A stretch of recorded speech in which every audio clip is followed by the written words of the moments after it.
ಆಚಿ ಮಸಾಲ. ಎಂತ ಅಡಿಗೆಯ ರುಚಿಯಾಗೋ ರಹಸ್ಯವು 20 ರೂಪಾಯಿ. ನಾನು ಮಾಧ್ಯಮ ಸ್ನೇಹಿತರಿಗೆ ಬೆಂಗಳೂರಲ್ಲಿ ಕೇಳಿದೆ, ಇವತ್ತು ನಮ್ಮ ಬಳ್ಳಾರಿ ಮಾಧ್ಯಮ ಮಿತ್ರರಲ್ಲೂ ಕೂಡ ನಾನು ಒಂದೇ ಪ್ರಶ್ನೆ ಕೇಳೋದು, ಯಾವನಾದ್ರೂ ಒಬ್ಬನ ಕಳ್ತನ ಮಾಡಿಬಿಟ್ಟು ಆ ಕಳ್ತನ ಮಾಡಿರೋ ಹಣ ಪೊಲೀಸರು ರಿಕವರಿ ಮಾಡಿದ ತಕ್ಷಣ ಅವನಿಂದ ನಾವು ದುಡ್ಡು ರಿಕವರಿ ಮಾಡಿಬಿಟ್ಟಿವಿ ಅಂತ ಅವ್ನು ಬಿಡ್ತಾರೆ?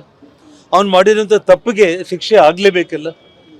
ಇವತ್ತು ನಾನು ಮೊದಲಿಂದ ಕೂಡ ಒಂದು ಮಾತನ್ನು ಹೇಳ್ತಾ ಇದ್ದೇನೆ, ಈ ವಿಷಯದಲ್ಲಿ ನಾಗೇಂದ್ರ ತಪ್ಪು ಮಾಡಿದಾನ ಅಥವಾ ನಾಗೇಂದ್ರ ಮುಖವಾಡವನ್ನು ಇಟ್ಟು ನಾಗೇಂದ್ರ ಒಂದು ವಾಲ್ಮೀಕಿ ನಿಗಮದ ಒಂದು ಹಣವನ್ನು ಕಾಂಗ್ರೆಸ್ ಪಕ್ಷ ದೋಚಿದೇನಾ ಅಂತ ನಾವು ಯೋಚನೆ ಮಾಡಿದರೆ, ಇದು 100ಕ್ಕೆ 100 ಕಾಂಗ್ರೆಸ್ ಪಕ್ಷದ ಎಲ್ಲ ಹಿರಿಯರು ಬೆಂಗಳೂರಿಂದ ಡೆಲ್ಲಿವರೆಗೆ ಕೂಡ ಸರ್ಕಾರ ಅವ್ರಿಗೆ ಬಂದಿತ್ತು, ತಕ್ಷಣ ಎಲೆಕ್ಷನ್ಗಳು ಬಂದ್ಬಿಟ್ವು.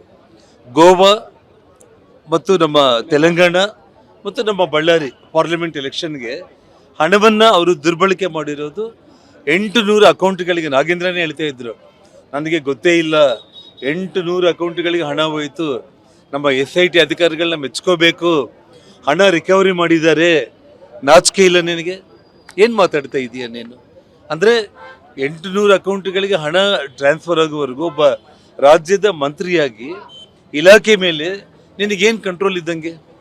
ಇವತ್ತು ಆ ಸಂಸ್ಥೆಯ MD ತನ್ನ ಹೇಳಿಕೆ ಕೊಟ್ಟಿದ್ದಾನೆ, ನನ್ನ ಪ್ರಾಣಕ್ಕೆ ನನಗೆ ತೊಂದರೆ ಇದೆ, ನಾನು ನಾಗೇಂದ್ರ ಅವರ ಇನ್ಸ್ಟ್ರಕ್ಷನ್ ಮೇಲೇನೆ ನಾನು ಹಣವನ್ನು ವರ್ಗಾವಣೆ ಮಾಡಿದ್ದೀನಿ. SIT ಕ್ಲೀನ್ ಚಿಟ್ ಕೊಟ್ಟಿದೆ ಅಂತ ಹೇಳಿ ಸರ್ಕಾರ ಹೇಳ್ತಾ ಇದೆ. SIT ಅವ್ರದ್ದೇ ರೀ, ಅವ್ರದ್ದೇ ಆಗಿರುವಂತ SIT ಅವರು ಸಂಬಂಧನೇ ಬರಲ್ಲ ನೋಡಿ. ಇವತ್ತು ಇಡೀ ನಮ್ಮ ಹಾಗಿದ್ರೆ ಈ ಹಿಂದೆ ಜನಾರ್ದನ್ ರೆಡ್ಡಿ ಅವ್ರನ್ನ ನಾಗೇಂದ್ರನ್ನೇ ಇವತ್ತು ಮೈನಿಂಗ್ ಕೇಸಲ್ಲಿ ಅರೆಸ್ಟ್ ಮಾಡಿದಾಗ ಇದೇ ಸಿದ್ದರಾಮಯ್ಯ ಅವರು ಪಾದಯಾತ್ರೆ ಮಾಡಿ ಸೋನಿಯಾ ಗಾಂಧಿ ಮೂಲಕ ನಮ್ಮನ್ನು ಅವರು ಬಂಧನ ಮಾಡಿಸಿದಾಗ ಅವತ್ತು CBI ಒಳ್ಳೆಯದ ಇವರಿಗೆ? ಅದೇ ನಾಗೇಂದ್ರ ನನ್ನ ಜೊತೆಯಲ್ಲಿ 2.5 ವರ್ಷ ಜೈಲಾಗಿದ್ನಲ್ಲ, ಅವತ್ತು ಅವನಿಗೆ CBI ಕೆಟ್ಟದ್ದು, ಇವತ್ತು CBI ಕೇಂದ್ರ ಸಂಸ್ಥೆ ಅಂತ ಮಾತಾಡ್ತಾರೆ ನೋಡಿ. ಏನಾದರೂ ಮಾತಾಡಿದರೆ ಕೂಡ ಒಂದು ಅರ್ಥ ಅನ್ನೋದು ಇರಬೇಕು, ಅರ್ಥ ಇಟ್ಕೊಂಡು ಮಾತಾಡಬೇಕು. ಇವತ್ತು ಸದನದಲ್ಲಿ ನಾವು ನಿರಂತರವಾಗಿ ಹೋರಾಟ ಮಾಡ್ತಾ ಇದ್ದೀವಿ. ನಾಗೇಂದ್ರನ್ನ ವಜಾ ಮಾಡೋವರೆಗೂ ನಾವು ಬಿಡೋ ಪ್ರಶ್ನೆನೇ ಇಲ್ಲ. ಭಾರತೀಯ ಜನತಾ ಪಕ್ಷ ಯಾವುದೇ ಕಾರಣಕ್ಕೂ ಬಿಡೋ ಪ್ರಶ್ನೆ ಇಲ್ಲ. ಜಿಲ್ಲಾ ಕೇಂದ್ರಗಳಲ್ಲಿ ಇವತ್ತು ಹೋರಾಟ ನಡೀತಾ ಇದೆ. ಇವತ್ತು ಅದೇ ಒಂದು ರೀತಿಯಲ್ಲಿ ಮುಂದಿನ ಪ್ರಣಾಳಿಕೆ ಕೂಡ ಸದನ ಮುಗಿದ ತಕ್ಷಣ ಇವತ್ತು ನಮ್ಮ ಶ್ರೀರಾಮುಲು ಅವರಾಗಿರ್ಬೋದು, ಬಹುತೇಕ ವಾಲ್ಮೀಕಿ ನಾಯಕರುಗಳ ನೇತೃತ್ವದಲ್ಲಿ ಮುಂದಿನ ಹೋರಾಟ ಯಾವ ರೀತಿ ಇರಬೇಕು ಅನ್ನೋದು ಕೂಡ ತೀರ್ಮಾನ ಮಾಡ್ತಾ ಇದ್ದಾರೆ.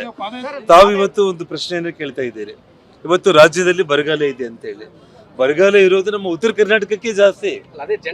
ಇವತ್ತು ವಿಷಯ ನಾನು ಹೇಳ್ತಾ ಇದ್ದೀನಿ, ಇವತ್ತು ಈ ರಾಜ್ಯದ ಮುಖ್ಯಮಂತ್ರಿಗಳಾದ DK ಶಿವಕುಮಾರ್ ಅವರಿಗೆ ಯಾವುದೇ ಒಂದು ರೀತಿ ರೈತರ ಪರವಾಗಿ ನಮ್ಮ ಬರಗಾಲದಲ್ಲಿ ಇರುವಂತ ರೈತರ ಸಂಕಷ್ಟ ನಿವಾರಣೆ ಮಾಡೋದಕ್ಕೆ ಮೊದಲು ಅವರು ಇವತ್ತು ನಮ್ಮ ರಾಜ್ಯದಲ್ಲಿ ಬರ ಅಂತೇಳಿ ಘೋಷಣೆ ಮಾಡಲಿ. ಅವರು ಬರ ಅಂತ ಘೋಷಣೆ ಮಾಡಿದರೆ ನಾವು ನಾಗೇಂದ್ರ ಹೋರಾಟವನ್ನು ಯಾವ ರೀತಿ ನಾವು ತಗೊಂಡೋಗ್ಬೇಕು ಅನ್ನೋದು ನಮಗೆ ಪಕ್ಷಕ್ಕೆ ಗೊತ್ತಿದೆ.